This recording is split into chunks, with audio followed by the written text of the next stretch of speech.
Good evening, namaskar, assalamu alaikum. It's a pleasure to be here. So let me try something out with you. Can you just raise your hand if you know the name of the Chief Minister of Maharashtra? Everyone can see, everyone has raised the hand. Now let me ask you this question. Raise the hand if you know the name of the Mayor of Mumbai. So all of you know the name of the Chief Minister of Maharashtra, but you do not know the name of the mayor of one of the megapolises of the world. That's the end of my speech. How are we going to reimagine cities when we don't actually look at the political system of a city and say that political system can be held accountable, right? What is worse is that I can name you the mayor of New York, but I could not name you the mayor of Dhaka, the city that I was born in and that I grew up in. That's the difference between the ability for us to imagine the future cities of the world versus the ability to continue to let cities stagnate. Let's see if I can convince you of that. First question to ask, if you're going to talk about reimagining cities, why would you want to talk about cities? Well, 70% plus of the world's GDP belongs to cities and towns. 55% of the population of the world are living in cities and in the urban system. By 2045, it is going to be 75%. 70% plus of the greenhouse gas that is emitted because of what we do as human beings come from cities and towns. And the face of urban poverty is increasing. Today, you have over 1 billion citizens living in informal systems within cities. So when you take all of that together, you realize that cities and towns impact the global footprint when it comes to economics, when it comes to environment, when it comes to social, and when it comes to political. That's why imagining cities is very important, because the footprint of cities in our lives, in the world that we live in, is huge. And no matter what is happening to technology, this footprint is not going to decrease. This footprint is going to increase. Now, what's the driver of this footprint, if you will? There are two things that drive this footprint. One is the power of proximity, and the other is the economics of density, right? This is fascinating. The fact that we all live in a cluster enables us to work together to drive change in a far more powerful way than if we were living spread across the country in a dispersed fashion, right? That power of proximity and the economics of density, what economists will call economies of scale, economies of scope, and so on, that's what drives the power of this city. And when we reimagine cities, it's basically reimagining the process by which we can tap into these drivers of change that enable urban to make a difference for us, to difference for the good. Let me, before we talk about reimagining cities of the future, let's take a look at history and see how cities have been reimagined in the past, how they're being imagined today, as a clue to what may be the reimagination of the cities of the future. So let me take a few cities. The first city that I will talk about is from around 700 AD. It is one town, one city in a desert that changed the face of humanity. That city is called the city of Makkah. And in that city was created, it's not the city of Makkah, but the city of Medina. That one city, the city of Medina, is where the Medina Compact was written by one political leader who in effect was the mayor of that city. And that political compact in Medina rewrote how cities were going to be managed in Saudi Arabia.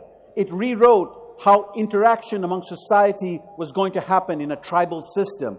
It created the commercial basis of a state that was yet to become nation. The leader was Hazrat Muhammad sallallahu alaihi wasallam, the Prophet Muhammad, and the city was Medina. Now what's fascinating is in today's political world, we are taught that the first state of Islam is a caliphate. It was never a caliphate. It was a city and it was a mayor. And it was the power of that political compact that created a very different vision of the economics and society coming out of Islam. Let me take another example. This is the example of what we call the Helsinki Compact. The Helsinki Compact occurred in Iraq, and there was an attempt to take 5 or 7 cities where a lot of the groups, the tribal groups, the ethnic groups, were fighting against each other to come up with a compact that they would manage their cities. And this compact, which was written in Helsinki with leaders from the cities, was the beginning of the change process that led to a relatively more stable Iraq. Let me give you another example. Johannesburg. The city of Johannesburg came out of apartheid. And the apartheid city basically put, in the words of the South African political economy, whites lived in the center city, the blacks were put 30, 40 kilometers away and were brought in as workers, as laborers. This bifurcated city was the physical emblem of apartheid. And this bifurcation cost a huge economic and environmental cost to South Africa, and it is that what brought down apartheid at the end of the day. Johannesburg was rewritten, not as a fragmented city, but the greater metropolitan city of Johannesburg. It became the new democracy of South Africa, where equality and social interface was rewritten, where a new nation was born. And again, it was the City Compact that did it. Let me give you a final compact, and that final compact is the Manila Compact.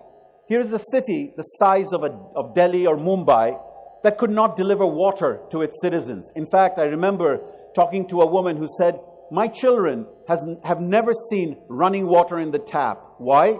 Because they would go to sleep around 9 or 10 at night, and they would wake up next morning at 7, and in between that day, no water was running. Water would only come up 3 hours in the morning, early morning, and that's when you have to fill up your tank to mimic the 24/7. I think all of you who live in South Asia and in India will recognize this story. What they did in Manila was they took this giant jal board, they split it in half, they created 2 companies, and they created competition between these 2 companies, and today Manila has 24/7 water for all citizens, rich and poor. That was the Manila Compact. Ladies and gentlemen, what's common across all of these compacts from the days of Medina to Manila is it is not technology that's driving the change. It is a political compact of collectivity. If you can come together and create a political compact around cities, you will actually create a political compact that will drive the power of proximity and the economics of density. Without creating that political context, there will be no reimagining of cities of India or Bangladesh or Pakistan or Sri Lanka or any of the South Asian cities. We have to invest in seeking ways of creating that political machinery that brings the collective, rich and poor in a city environment, to come together and say, this is our city, this state belongs to us, and this is how we're going to drive the story.